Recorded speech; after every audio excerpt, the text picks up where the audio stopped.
আসসালামু আলাইকুম। আপনারা সবাই কেমন আছেন? আশা করি আপনারা সবাই ভালো আছেন। তো আজকে আমি আপনাদের দেখাবো আপনারা কিভাবে খুব সহজে মাইক্রোওয়ার্ম কালচার করতে পারবেন। প্রথমে একটা বাটি নিতে হবে, বাটির মুখ ছিদ্র করতে হবে যাতে বাতাস আসা যাওয়া করতে পারে। এখন আপনাদের লাগবে রুটি। এই রুটিটা আপনারা আশেপাশের দোকানে পেয়ে যাবেন 5 টাকা 10 টাকা করে। এই রুটির হচ্ছে উপরের আর নিচের অংশ উঠিয়ে নিতে হবে, ঠিক আমি যেভাবে উঠাচ্ছি দেখেন আপনারা কিভাবে উঠাবেন। এইভাবে সম্পূর্ণ উঠিয়ে নেবেন।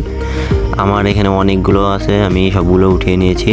এখন এগুলো ছোট ছোট করে টুকরো করতে হবে যাতে আমাদের পানিতে মাখতে সুবিধে হয়। তো এখন এই যে দেখেন আমার টুকরো করা শেষ। এখন অল্প অল্প পানি দিয়ে মেখে নিব। যেন এদিকে খেয়াল রাখবেন যেন বেশিও পানি নাও হয়, আবার পানির পরিমাণটা কমও না হয়। মোটামুটি একটা আটার ডোর মতো করবেন। তারপরে এখন আমাদের লাগবে ইস্ট। এটা যে কোনো বেকারির দোকানে 50 থেকে 60 টাকার ভিতর পেয়ে যাবেন। এই ইস্ট হচ্ছে মাইক্রোওয়ার্মের খাবার হিসেবে কাজ করবে। আপনার এই ইস্ট লাগবে, ইস্টটা দিতেই হবে। এখন এই ইস্ট দেওয়া হয়ে গেছে। ইস্ট দেওয়া হয়ে গেলে আপনারা আবার হচ্ছে একটু মেখে নেবেন। আপনাদের দেখার সুবিধাতে ভিডিওটা ফাস্ট করে দিছি। এখন আপনাদের লাগবে মূল উপকরণ, মাইক্রোওয়ার্মের কালচার। এই মাইক্রোওয়ার্মের কালচার ছাড়া কিন্তু মাইক্রোওয়ার্ম করা সম্ভব না।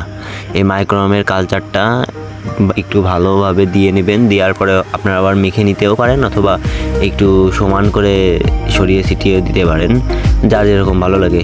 তো এখন বাটিটা ঢাকনা মুখ দিয়ে আটিয়ে 2-3 দিন রেখে দিবেন, পরে দেখবেন কি সুন্দর পোকা উঠছে।